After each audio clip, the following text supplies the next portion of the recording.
अस्सलाम वालेकुम नाज़रीन, प्रोग्राम में खुशामदीद। मेरा नाम है आयशा यूसुफ। नाज़रीन, आजकल मुल्क की सियासत में सिर्फ एक पॉइंट डिस्कस हो रहा है, एक ही चीज़ पर बात की जा रही है और वो है तहरीक अदम एतमाद। अपोजिशन कह रही है कि हम बिल्कुल तैयार हैं, हम इत्तेहादियों के बगैर भी कर सकते हैं इस अदम एतमाद को कामयाब, लेकिन इत्तेहादियों के साथ मुलाकातें भी जा रही हैं, उनसे हिमायत भी मांगी जा रही है।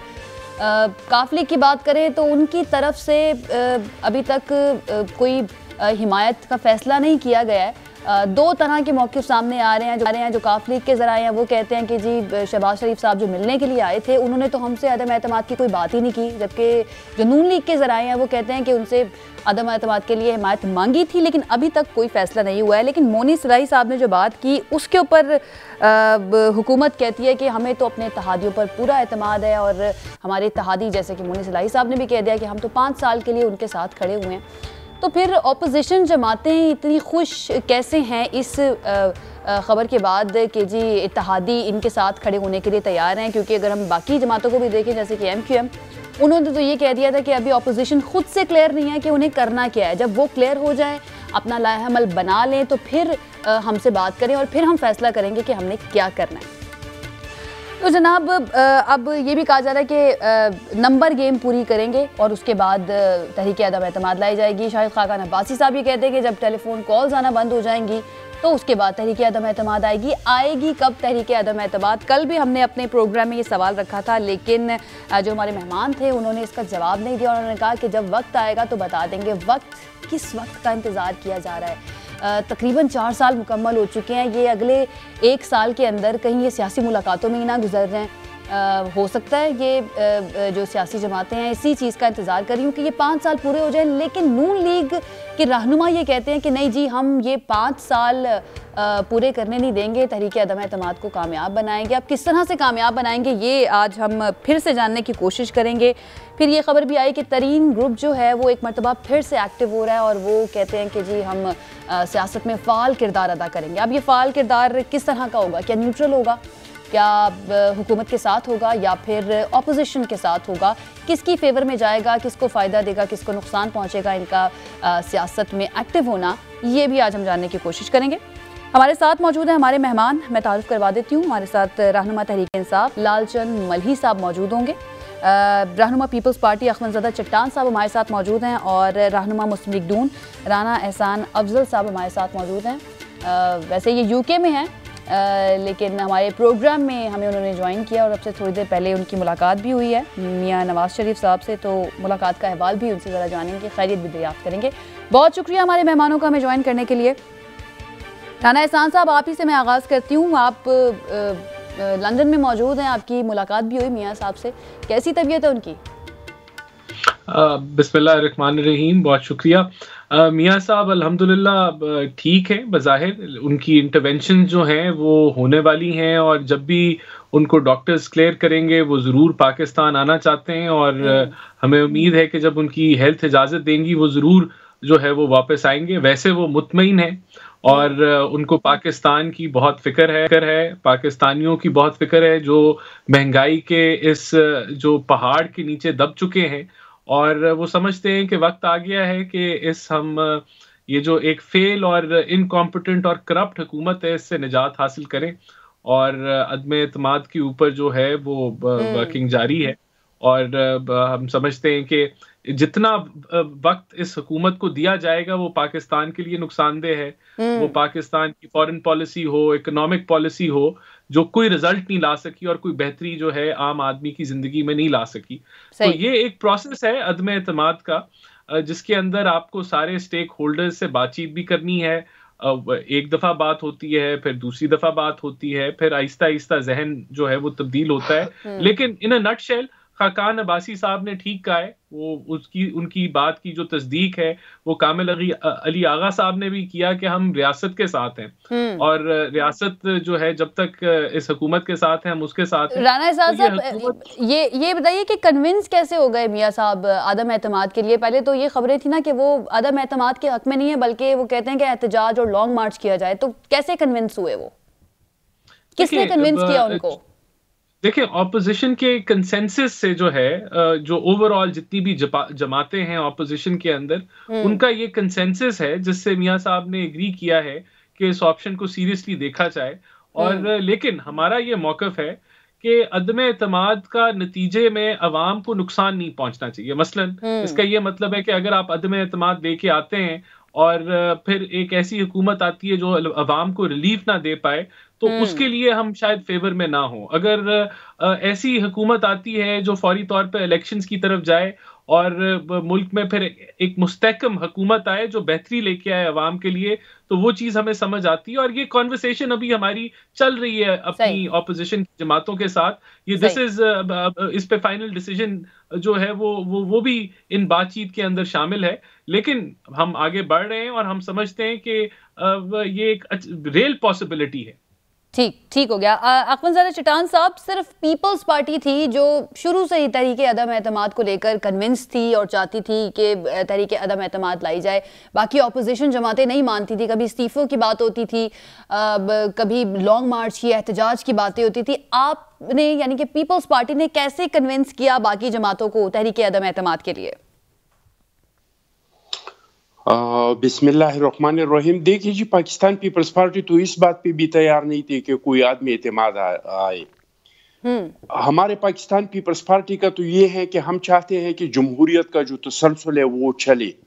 और आपको याद होगा कि ये हाइब्रिड हुकूमत जिस तरीके से बनाया, तो कोई भी असेंबली के अंदर आने को तैयार नहीं थे।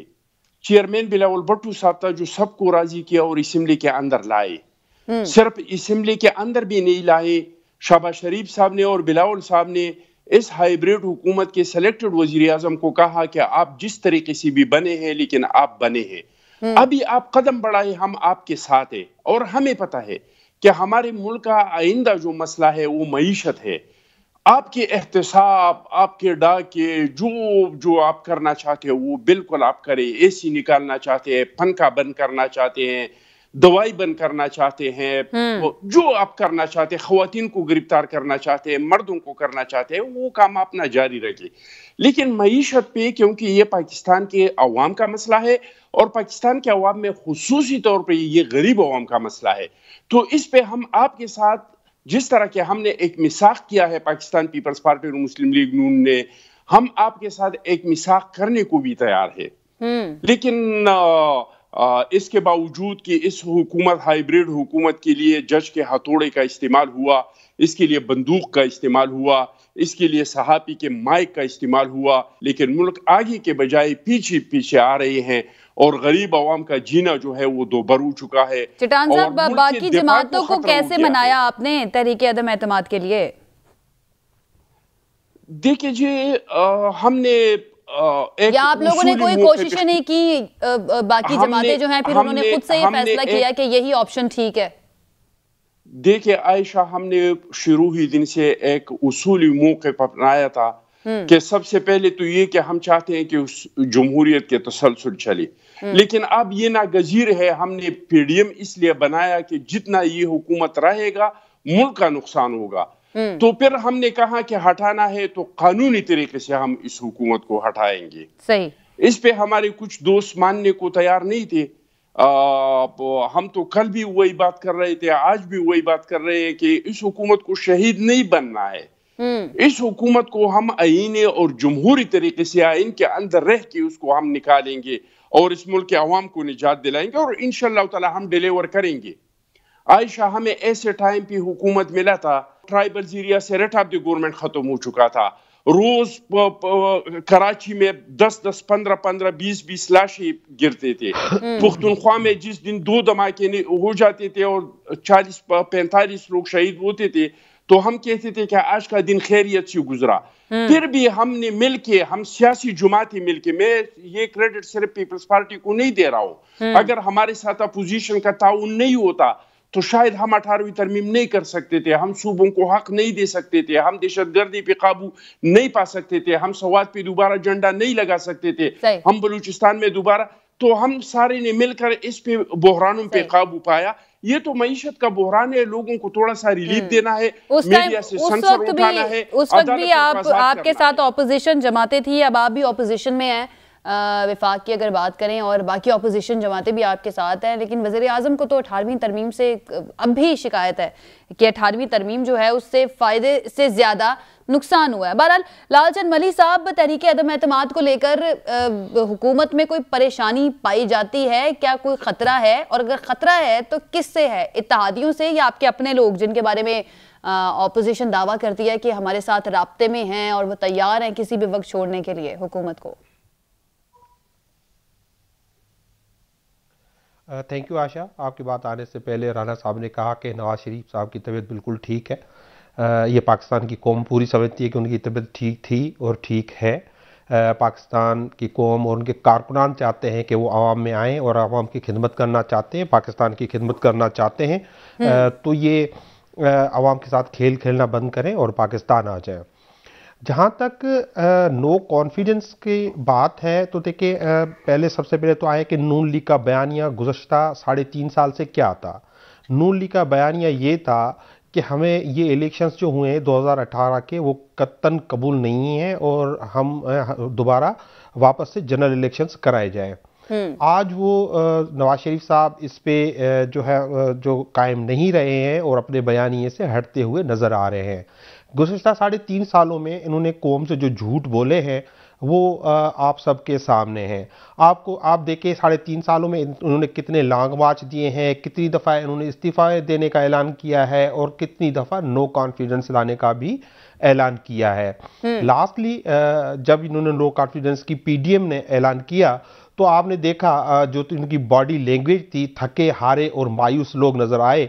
और मैं समझता हूँ ये मुकम्मल तौर पर अपोजिशन अब मायूस हो चुकी है। और अगर इनमें दमखम होता तो जब इनमें कंसेंसस था तो ये किसी तारीख का, किसी डेट का अनाउंस करते और अपनी रिक्विजिशन जो है वो सबमिट करते। अब दूसरी बात ये है कि अदम एतमाद होगी कैसे। इनके पास तो एक ही तरीका था कि हमारे किसी इत्तेहादी को ये वो करें और अपने साथ मिला लें। तो इत्तेहादियों ने तो उनको साफ साफ मना कर दी है और उनसे भी इनको मायूसी हुई है। बाकी आप जहांगीर तरीन ग्रुप की बात कर रही हैं तो बात समझे और बात को देखें। जहांगीर तरीन साहब की खुद की पॉलिटिक्स ही नहीं है तो अब उसके पीछे कौन जो अपनी बेट लगाएगा, कौन उस पर शर्तें लगाएगा, ये बात समझने की है। और लालचंद मली साहब, आज जो इशाया हुआ है टिकट पे आया है उसके अंदर एमपीएज एमएनएज जो मौजूद थे, आपको क्या लगता है उनकी अहमियत नहीं समझते आप? उनका जहांगीर तरीन साहब के इशाये में जाना बिल्कुल मौजूद रहे। जी देखें जिस तरह से कल मुनसलाई ने कहा ना, सियासी लोग हैं, एक दूसरे से मिलते रहते हैं, इसमें कोई हर्ज नहीं है। लेकिन वो जो पाकिस्तान तहरीक इंसाफ के टिकट पे आया है, जो पाकिस्तान तहरीक इंसाफ में शामिल हुआ है, वो पाकिस्तान तहरीक इंसाफ के साथ है। जहां तक आपको पीपल्स पार्टी के हवाले से मैं बात करूं, पीपल्स पार्टी का हमेशा एक नारा था कि ताकत का सरचश्मा अवाम है। तो आजकल इनको ताकत का सरचश्मा चौधरी शुजात के पैरों में नजर आता है तो खुद भी जाते हैं। शहबाज शरीफ साहब को भी भेजा है और मौलाना साहब को भी भेजा है, लेकिन उनको वहां से भी मायूसी हुई है। कुछ ऐसी खबरें भी आ रही हैं, ऑफिशियली अभी कंफर्म नहीं हुआ। लालचंद मली साहब के वजीर आजम जो कल आ रहे हैं लाहौर, तो उनकी भी मुलाकात मुतवक्के है चौधरी बरादरान से। और देखिए वो हमारे तादी हैं, उनसे मुलाकातें होने ना होने का कोई वो नहीं है। उनके मुलाकातें होती रहती हैं। यहाँ पे भी चौधरी साहब के बेटे भी जो है वो यहाँ पे एमएनए हैं और वजीर भी हैं उनके भतीजे, तो उनसे मुलाकातें, तो हमारी तो आपस में मुलाकातें होती रहती है। हम तो इनकी तरह नहीं भागते फिर रहे, किसी के पैर पकड़ रहे हैं, किसी के घुटनों पे हाथ लगा रहे हैं। यानी पीटीआई को, हुकूमत को कोई पता चल गया है, कोई परेशानी नहीं है इन सियासी मुलाकातों से। आखिरी बात करना चाहिए, कोई परेशानी नहीं है। परेशानी तो इनकी है, परेशानी इनको है क्योंकि अब ये समझ चुके हैं कि पाकिस्तान तहरीक इंसाफ के लिए जो मुश्किल वक्त था वो खत्म हो चुका है। आइंदा वक्त जो है, क्योंकि इकोनॉमी स्टेबलाइज हो रही है, पाकिस्तान की मईशत मजबूत हो रही है, पाकिस्तान सही डगर पे अब चल निकला है, तो इनको पता है कि अब इनके सामने जेलें हैं, इनको जेलों में जाना पड़ेगा, अकाउंटेबिलिटी का नूज इनके अराउंड टाइट होगा। तो इनको परेशानी है। पाकिस्तान तहरीक इंसाफ को और इमरान खान को क्या परेशानी होगी? ना इमरान खान के बाहर सरे महल हैं, ना इमरान खान के बाहर एवन फील्ड में कोई फ्लैट्स है, ना उसकी बाहर जायदादें हैं। उनको फिक्र है जिनकी औलादें बाहर है, जिनकी जायदादें बाहर है, जिनका सब कुछ बाहर है। कारकर्दगी की बात हो रही है ना कि कारकर्दगी अच्छी है तो फिर तो परेशानी की कोई बात नहीं होनी चाहिए। राना एहसान साहब, अब बड़ा मैं जानने की कोशिश कर रही हूँ, 2-3 प्रोग्राम से मैंने पूछ भी लिया, लेकिन इसका जवाब नहीं मिला। ये जो मुलाकात हुई है शहबाज शरीफ साहब की चौधरी बिरादरान से, क्या बातचीत हुई है इसमें? इसको इतना सीगा राज में क्यों रखा जा रहा है? देखिए, जितनी भी मुलाकातें ऑपोजिशन कर रही है वो तो एक मकसद के लिए कर रही है, जो मकसद जो है वो पूरी अवाम उसको दिन रात डिस्कस कर रही है, वो अदम एतमाद है। और इसी मकसद के लिए जो है हम सारे स्टेक होल्डर से मिल रहे हैं, इसमें तो कोई कबाहत नहीं है। और देखें, पहली मुलाकात में कोई फैसला ना आना या हुकूमत का उसको रद्द कर देना, मैं समझता हूँ ये बड़ी इनकी गलत फहमी होगी, क्योंकि ये चीज बिल्ड होती है। जिस तरह ये टाइम बढ़ता जाएगा, या जिस तरह हमारे पास एक हम कहते हैं, हम क्लेम कर रहे हैं कि 30 से ज्यादा जो पीटीआई के मेंबरान हैं उनको राब्ते में है, वो इनसे नाला है। अब एक वो हथियार है, फिर कोलिशंस हैं। जब ये अदम एतमाद फाइनल स्टेज की तरफ जाएगा तो तब आपको बहुत सारे लोग फिसलते हुए नजर आएंगे, उनमें इजाफा होगा, उनमें कमी नहीं होगी। और जहां बात आती है कि हुकूमत को कोई परेशानी नहीं हो रही या हो रही है, देखिए हुकूमत को तो बड़ी सख्त परेशानी होनी चाहिए कि वैसे भी अगर कुछ और ना भी करें तो 3.5 साल के बाद महंगाई अरूज तरीन सतह के ऊपर है, गुर्बत में बेइंतहाशा इजाफा हो चुका है, बेरोजगारी में बेइंतहाशा इजाफा हो चुका है, और इनके सारे जो दावे, इनकी मीडिया पे गुफ्तगू, इनके वजीरों की तकारीर, उनकी प्रेस कॉन्फ्रेंसेस, वो सब के बाद इनको बदतरीन शिकस्त हुई है ज़िमनी इलेक्शंस में, एक के बाद दूसरा, तीसरा, चौथा, और फिर केपीके के लोकल बॉडीज के इलेक्शंस का जो नतीजा है वो इनको वो आईना इनको नजर आ रहा है, आईने में अपनी शक्ल के हारते हुए। तो परेशानी तो इनको होनी चाहिए। अगर अदम एतमाद खुदा ना खास्ता नहीं भी आता तो अगले 1.5 साल में कौन सी ये महंगाई को कम कर लेंगे, कौन सी ये रोजगार दे देंगे लोगों को। लेकिन राना एहसान साहब, इत्तेहादी अगर नहीं मानते हैं, उधर से हिमायत नहीं मिलती है, तो फिर आप लोग कामयाब कर लेंगे तहरीक अदम एतमाद को? देखिए, हमारी कोशिश जब इत्तेहादियों को जब मिसाल के तौर पे अगर हमारे पास नंबर पूरे हो जाते हैं इत्तेहादियों के बगैर, तो आपके ख्याल से इत्तेहादी इनके साथ जुड़े रहेंगे? उस वक्त वो भी छलांग मार के फिर इस तरफ आ जाएंगे। जब पता चलेगा कि ये पलड़ा जो है वो भारी हो चुका है और ये हुकूमत जाने लगी है, तो ये इत्तेहादी कौन सा इत्तेहादियों के बगैर कैसे नंबर पूरे करेंगे? ये उन लोगों की बात तो नहीं कर रहे जो हुकूमती हिस्सा है लेकिन आप लोगों के साथ राब्ते में है? बिल्कुल वो इस अदम एतमाद का बड़ा इंपॉर्टेंट हिस्सा है। और देखें, जब हम अदम एतमाद की तैयारी कर रहे हैं तो हमारी ये कोशिश नहीं है कि हम एक आधे वोट से या 2-3 वोटों से जो है वो अदम एतमाद को कामयाब करें। हम फिर जब भी ये प्लान फाइनल तो हुआ और ये इम्प्लीमेंटेशन की तरफ गया, तो आप समझें कि कम से कम लीड इतनी होगी कि कुछ लोग फिसल भी जाएं तो वो फिर भी कामयाब हो।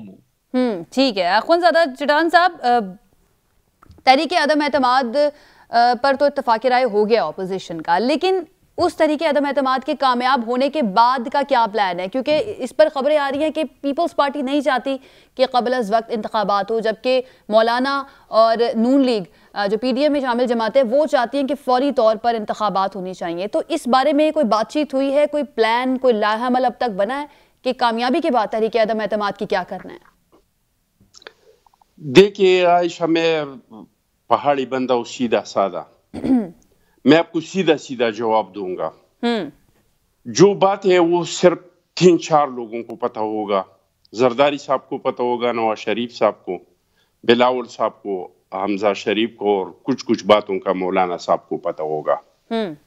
लेकिन मुझे जिन बातों का इल्म है वो ये है कि मसला अब यही है जो आपने बता दिया। मसला ये नहीं है कि नंबर है कि नहीं है।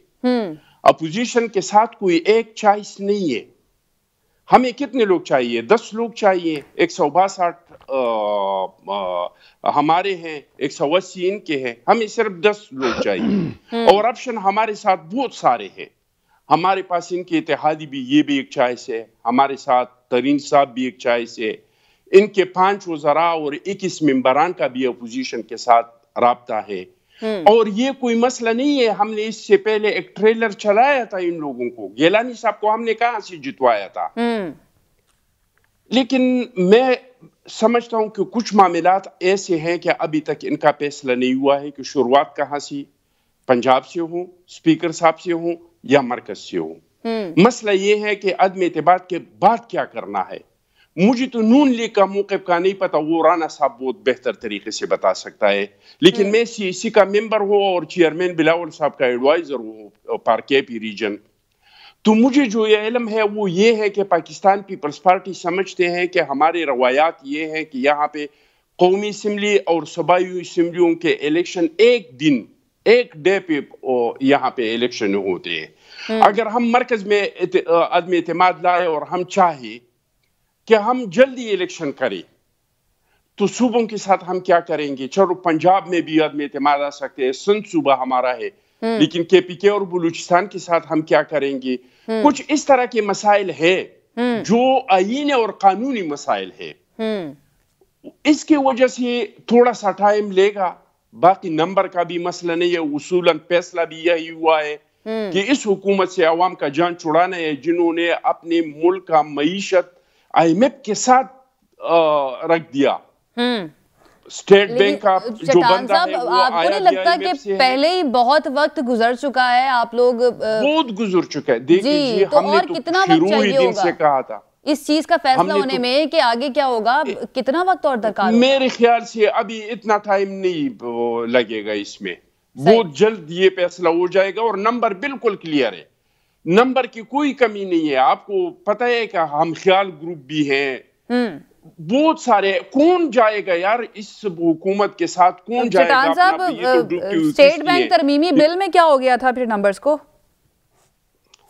देखिए जी, उस बिल को जिस तरीके से पास किया है वो अपना अलग कहानी है कि रवायत हमारी क्या है, कानून क्या है, इन लोगों ने किस तरीके से पास किया, कैसे पार्लियामान को बुलडोज कर दिया। इस पे तो अपोजिशन लीडर ने इस्तीफा दे दिया कि भाई अगर आप इस तरह चलाते हैं हाउस को तो इसमें तो न स्टैंडिंग कमेटी की जरूरत है, इसमें न तो अपोजिशन लीडर की जरूरत है, क्योंकि जो रवायात है, जो हमारा कानून है वो तो ये है कि बिल आएगा तो पहले मुशावरती कौंसल के पास जाएगा, इसके बाद स्टैंडिंग कमेटी के पास जाएगा, फिर हाउस में आएगा, फिर इस पे बहस होगा, फिर इसके लिए डेट मुकर्रर होगा। ये तो कोई तरीका नहीं हुआ कि आप 1 बजे पे आप भेजते हैं अपोजिशन लीडर को मुल्तान और 4 बजे इजलास बुलाते हैं और फिर देखते हैं कि जैसे अपोजिशन का एक मेंबर कम हो तो आप बिल को आगे लाते। तो ये तरीका नहीं है। ये तो अगर चलो सेनेट में ये लोग पास नहीं करते, इसके लिए मुश्तरका इजलास बुला के उसको पास कर देते, लेकिन तरीक़ेकार इसका ठीक नहीं था, कानूनी तरीका नहीं था। यानी नो कॉन्फिडेंस पर आपको बिल्कुल कॉन्फिडेंस है कि ये कामयाब होगी। तो लालचंद मली साहब, मेरे ख्याल से थोड़ा सा घबरा लेना चाहिए हुकूमत को, क्योंकि दोनों ऑपोजिशन जमातें, और अगर हम JUI की भी बात करें, बाकी ऑपोजिशन जमातों की भी बात करें, वो तो बहुत ही, वो तो कहते हैं नंबर्स का कोई मसला ही नहीं है, हम तो ट्रेलर दिखा चुके हैं। तो तहरीके अदम एतमाद अगर आती है, कामयाब हो जाती है, फिर क्या करेगी हुकूमत? देखिए, हुकूमत घर जाएगी, क्या पहाड़ी हूँ और बिल्कुल सीधा बंदा हूँ, तो उन्होंने तो आज जो है अपोजिशन की हंडिया बीच चौराहे पे फोड़ दी है। वो खुद कह रहे हैं कि अभी तक बहुत सारी चीज़ों पे कंसेंसस नहीं है। इन केस जो पोस्ट जो है सिनेरियो, ये पहली बात तो लाएंगे नहीं, कामयाब लाएंगे तो कामयाब होगी नहीं, कि उसके बाद क्या होगा, बेसिकली वहाँ पे इनकी डिसयूनिटी है, वहाँ पे इनका इत्तेफाक नहीं है। क्योंकि नून लीग समझती है, जो बरमला इजहार करती रही है कि पीपल्स पार्टी ने धोखा किया और उनके अपोजिशन और ख़ासतौर के PDM के पीठ में छुरा घोंपा। वो आपको याद होगा कि जो सेनेट के जो अपोजिशन लीडर भी बने गिलानी साहब, तो वो भी तो 4 दिलावर ग्रुप की बैसाखी के जो वोट मिले उस पे वो पीपल्स पार्टी के अपोजिशन को बने। तो ये इन दोनों में बड़ा मिसट्रस्ट है। और आपको तो पता ही, एक दोनों के जो नेब में भी जितने केसेस हैं एक दूसरे के इनके ऊपर बनाए हुए हैं, तो इनका आपस में ही कोई इत्तेफाक नहीं है। तो तहरीके अदम एतमाद आने का भी कोई इम्कान नहीं है।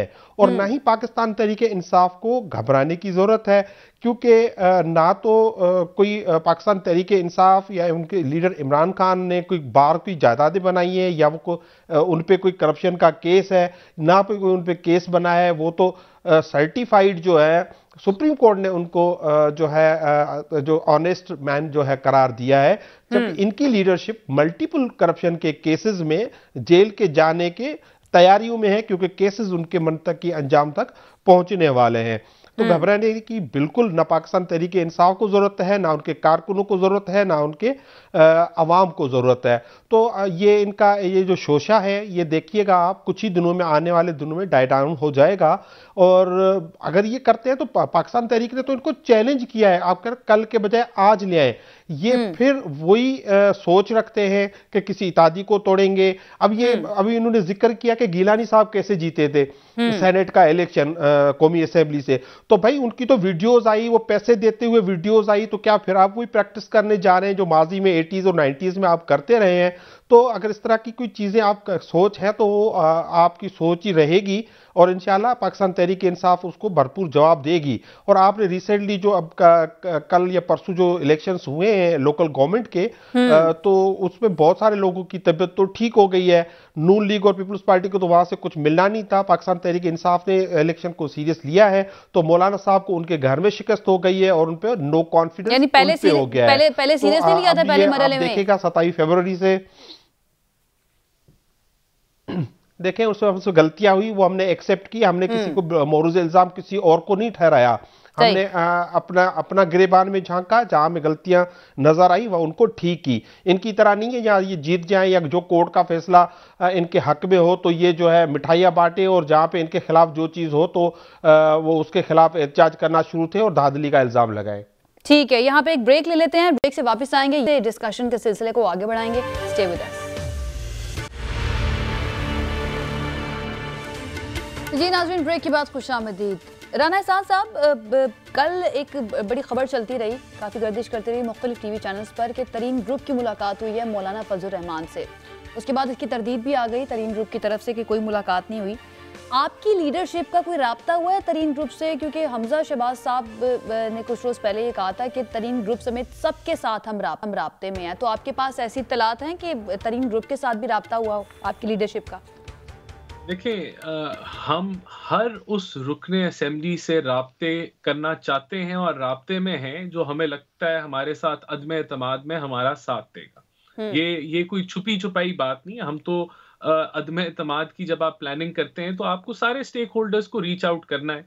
और मैं यहाँ थोड़ा सा, मुझे अगर रिबट करने दें, यहाँ करप्शन पे बात हुई तो हमें ये नहीं भूलना चाहिए कि पाकिस्तान की 10 साला तारीख की सबसे करप्ट और सर्टिफाइड करप्ट, यानी कि करप्शन परसेप्शन इंडेक्स की मोहर लगा के जो करप्ट तरीन हुकूमत है वो पीटीआई की है। और इनके ये भी अब तो अवाम बच्चे को पता है कि किस तरह हफ्तावार वहां पेमटें जाती रही बनी गाला के अंदर। और वजीउद्दीन साहब ने तस्दीक की, फिर मोहसिन बेग साहब ने उसकी तस्दीक की, और फिर इन्होंने चैलेंज किया। इन्होंने कहा, इनके वुज़रा ने कहा हम इनके ऊपर कोर्ट में ले जाएंगे, और वजीउद्दीन साहब ने कहा आप मुझे लेके जाएं कोर्ट में। तो ये करप्ट तरीन हुकूमत है जिसने करप्शन की हदें पार कर दी। तो खुदा के लिए ये अब दर्स देना छोड़ दें कि इमरान खान करप्ट नहीं है। दूसरा देखें, आयशा, अदम एतमाद क्यों एक ऑप्शन है जिसके ऊपर सब लोग इतने संजीदा अब हो रहे हैं? वो इसलिए नहीं हो रहे कि हम इक्तदार की खेल खेल रहे हैं। हमें इक्तदार की कोई लालच नहीं है, हमें इक्तदार नहीं चाहिए, हमें अवाम की बेहतरी चाहिए, हमें पाकिस्तान की मईशती पॉलिसी की बेहतरी चाहिए, हमें फॉरेन पॉलिसी की बेहतरी चाहिए, और पाकिस्तान को हम बढ़ता मजबूत होता देखना चाहते हैं। इसलिए अदम एतमाद को जो है कंसिडर किया जा रहा है कि हम इससे बेहतरी लाएं। और अगर उस ऑप्शन से बेहतरी नहीं निकलती हुई तो वो नहीं होगी। ये राना एहसान साहब, बहुत देर नहीं कर दी, आप अवाम की बात कर रहे हैं कि आप इक्तदार का खेल नहीं खेल रहे, और अब भी कोई तारीख भी तय नहीं हुई है कि कब करना है।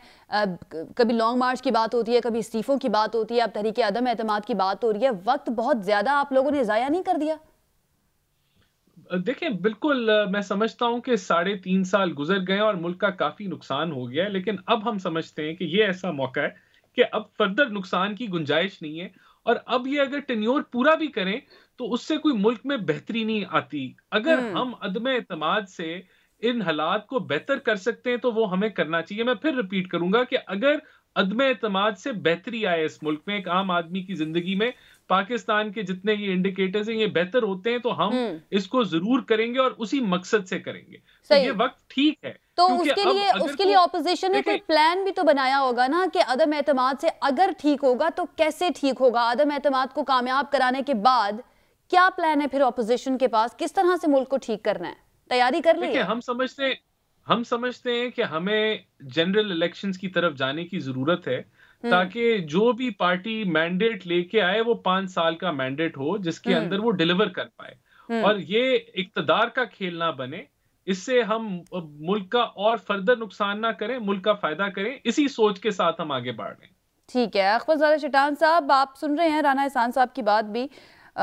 उनकी जमात का तो यही है कि फौरी तौर पर जनरल इलेक्शन की तरफ जाना चाहिए। अगर आप लोग कामयाब कर लेते हैं ऑपोजिशन जमातें मिलकर, और फिर नून लीग और बाकी जमातें इसी चीज़ पर अड़ी रहती हैं कि आम इंतखाबात ही होने चाहिए, और पीपल्स पार्टी जो है क्योंकि उनकी सिंध में भी गवर्नमेंट है तो वो 5 साल पूरे करना चाहते हैं, या फिर एक कोई दूसरा सिस्टम जो है वो आना चाहिए ताकि 5 साल पूरे हों, तो फिर आपको नहीं लगता कि बाद में मजीद इश्यूज ऑपोजिशन जमातों के दरमियान बढ़ जाएंगे? क्या प्लान है उसके लिए आपके पास? देखिए जी, मैं तो राना साहब के बात के साथ मुकम्मल इत्तेफाक करता हूँ। हम समझते हैं कि इस मुल्क के मसाइल जो है वो सिर्फ और सिर्फ हमारे आईन में है। ये जो हमारा आईन बना हुआ है ये सोशल कॉन्ट्रैक्ट है अवाम और रियासत के दरमियान, और हमारे मुल्क की जो बदहाली है इसकी वजह ये है कि अभी तक हमने इस आईन पे इम्प्लीमेंटेशन नहीं किया, इस आईन पे हमने अमल दरामद नहीं किया।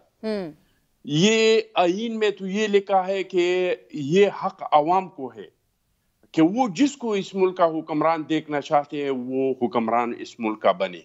और जो भी हमने बहुत सारे तजुर्बात किए, हमने टेक्नोक्रेट्सों का तजुर्बा किया, हमने बार बार डिक्टेटरों का तजुर्बा किया, हमने सेलेक्टर का, हमने अभी ये हाइब्रिड का तजुर्बा किया, और हर तजुर्बे के बाद इस मुल्क को तबाही मिली है।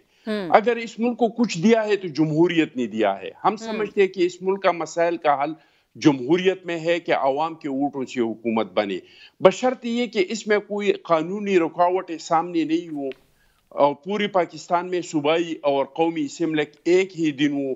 मैं समझता हूँ कि अगर मरकज में अदम एतमाद लाया जाए और 4 जो सूबे हैं इसमें इलेक्शन नहीं हो तो फिर वो मसाइल में काबू पाने में उस हुकूमत के लिए बहुत सारी मुश्किलात होंगी। और अगर हकीकी मानों में 4 सूबों में और मरकज में अवाम के वोट के जरिए से हुकूमत बन जाता है तो वो इसमें बहुत आराम से इन चीज़ों पे काबू पा सकते हैं और इस मुल्क के मसाइल को हल कर सकते हैं। बाकी जो हमारे लालचंद साहब फरमा रहे हैं, हमारे अपोजिशन के बारे में बार बार ताने दे रहे हैं कि इसके पास जा रहे हैं उसके पास जा रहे हैं, तो थोड़ा अपने ग्रेवान में भी देख ले आपका हुकूमत किस तरीके से बना था।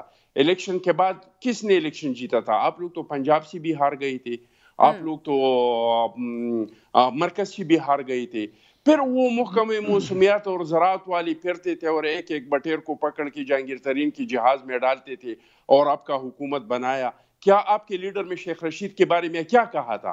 फिर उसके पास गया तो क्या इनके पाँव को टांगों को हाथ लगाया? चौधरियों के बारे में उन्होंने क्या क्या क्या इरशादात फरमाए थे? उन्होंने MKM के बारे में क्या क्या इरशादात फरमाए थे? तो अगर हमारे पास अक्सरियत नहीं है और हम आदम एतमाद लाना चाहते हैं तो कहीं ना कहीं से तो हम अपना तादाद पूरा करके आपके सामने आदम एतमाद लाएंगे। साथ ये भी बात होती है ना कि इदारों को भी न्यूट्रल रहना चाहिए, और फिर शाहिद खाकान अब्बासी साहब ने जिस तरह से बात की जिसका मैंने जिक्र किया था शुरू में, तो आप लोग इस चीज पे कॉन्फिडेंट है कि इदारे गैर जानिबदार रहेंगे अगर आप तहरीक अदम एतमाद लाते हैं? तो मैं इस चीज पे आयशा यकीन ही नहीं रखता हूँ। हम सियासी सूझबूझ पे यकीन रखते हैं।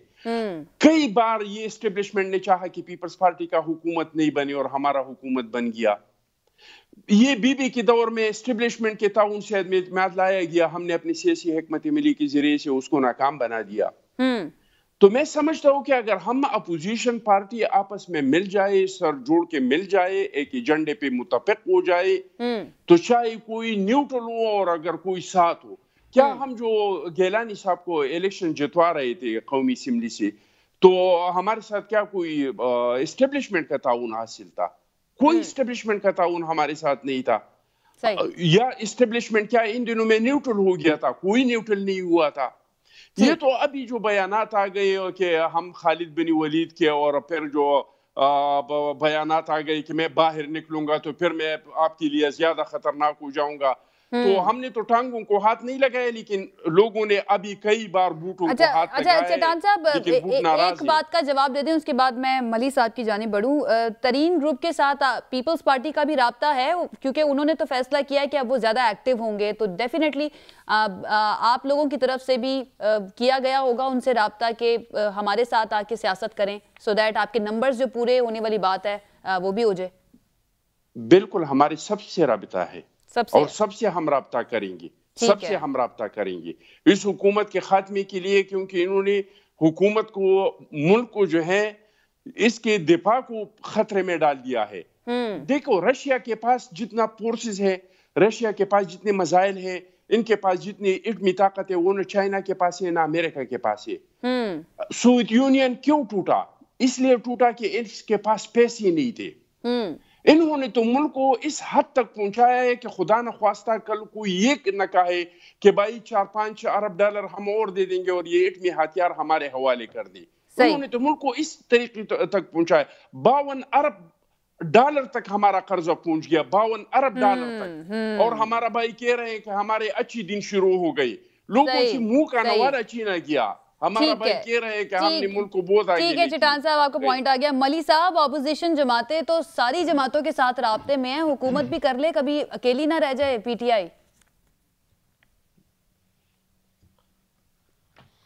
जी शुक्रिया। सबसे पहले तो जैसे राना साहब ने इमरान खान पे इल्ज़ाम लगाने की कोशिश की करप्शन की, तो मैं तो हैरान हूँ कि एक पार्टी नून लीग का रहनुमा हमारी लीडरशिप पे इल्ज़ाम लगा रहा है, जबकि खुद की लीडरशिप जो है मोहतरम नवाज शरीफ साहब मुल्क से भागे हुए हैं, कोर्टों से सज़ा याफ्ता हैं और वापस आने की कर नहीं रहे हैं, और उन पे सुप्रीम कोर्ट ने भी उनको नाअहल करार दिया। मैं किसी का बात पहाड़ी साहब की बात ही बिल्कुल जबरदस्त है। पाकिस्तान के आइन की बात की, 4.5 साल का जवाब दे दो, आइन की बात की। चले, सुन लिया उन्होंने आपका सवाल। जी बात मुकम्मल कर लें। जी ले खुदा के वास्ते, जी कंप्लीट करें आप मली साहब। मैं कह रहा हूं ना, पहाड़ी साहब ने आइन की बात की, बड़ी जबरदस्त बात की है, और इसी आइन के तहत इमरान खान 22 साल जदोजहद के बाद आके वजीर-ए-आज़म बने हैं। वो एक प्रोसेस के थ्रू आए हैं। नवाज शरीफ की तरह ना उनको कोई जनरल लाया है, ना कोई मिलिट्री डिक्टेटर पॉलिटिक्स में ले आया है। पीपल्स पार्टी अगर इतना ही यकीन रखती है इस आइन में, तो किसने कहा था कि आप मुशर्रफ के साथ एनआरओ कर लें? ये कौन सा आइन है जो ये इजाजत देता है एक पर्ची पे लीडरशिप चेंज हो? क्या इस मुल्क का, ये पाकिस्तान इसलिए बना था कि इस पे 2 खानदानों का कब्जा हो और उसके नस्ल दर नस्ल इस कौम को जो है वो गुलामी की तरफ धकेलते रहे, इस मुल्क को लूटते और चोरी करते रहे? ये कौन से आइन की बात करते हैं? ये कौन से आइन था नवाज लीग में जो नवाज शरीफ जो है मुशर्रफ से सौदा करके वापस सऊदी अरब चले गए थे? ये कौन सा आइन है जो इनको इजाजत देता है कि आप सजा याफ्ता हैं? आप सुने तो सही ना पार्टी साहब, सुने, ये कौन सा आइन है जो इनको इजाजत देता है कि आप ठीक ठाक है, न्यारी खा रहे हैं, आप जो है खीर खा रहे हैं, आप मजे कर रहे हैं, शॉपिंग्स कर रहे हैं, लेकिन पाकिस्तान की आवाम के साथ आना पसंद नहीं करते? ये कौन सा आइन है? ये कौन सा आइन है जो आपको इजाजत देता है कि आप कानून का इस तरह से मजाक उड़ाएं? आप ट्रांसपेरेंसी इंटरनेशनल के परसेप्शन की बात करते हैं। परसेप्शन कैसे बनता है? जब इस तरह के चोर मुल्क से भाग जाएं और आवाम में मौजूद ना हो, वो ये कानून उनको ला ना सके, और इस तरह के उसमें लूप होल्स मौजूद हो, तो यकीनी तौर पे परसेप्शन खराब होता है। अगर इनको करप्शन के इंडेक्स के बारे में इतना ही जो है मली साहब, आपको नहीं लगता तो ये परसेप्शन जिस तरह से बनता है जो आपने बताया, ये हुकूमत की ही कारकर्दगी पर सवालिया निशान है? एक जुमला जी आयशा, मेरा एक जुमला, मैं कह रहा हूं कि अगर इनको ट्रांसपेरेंसी चाहिए तो मोहतरम नवाज शरीफ साहब के जो चपड़ासी हैं मकसूद मलिक, जिसके अकाउंट से 4 अरब रुपए आए हैं, उसकी तनख्वाह 25,000 रुपए थी, ये मंडे को जो इजलास हो रहा है, ट्यूसडे को इजलास आ रहा है, आए और उसको कौम को बताए कि उस चपड़ासी के अकाउंट में 4 अरब रुपए कहां से आए हैं। तो ये मुल्क को हमेशा लूटते रहे हैं, ये समझते हैं कि ये मुल्क इनकी जागीर है। अब पाकिस्तान की आवाम जाग चुके हैं। यकीनी तौर पे इस हुकूमत के कई जो इश्यूज होंगे, कई चैलेंजेस मौजूद होंगे, लेकिन जो इस मुल्क को गुज़िश्ता 30-40 सालों के जिस दलदल में जिन्होंने धकेला है, क्या आवाम नहीं जानते? क्या इन्होंने जो इतनी बार 4-4 दफा 3-3 बार हुकूमतें की हैं, तो क्या अवाम को पता नहीं है कि इनकी कारकर्दगी क्या है, जो हमें ये 3 सालों में हमारी कारकर्दगी जांचने लगे हैं।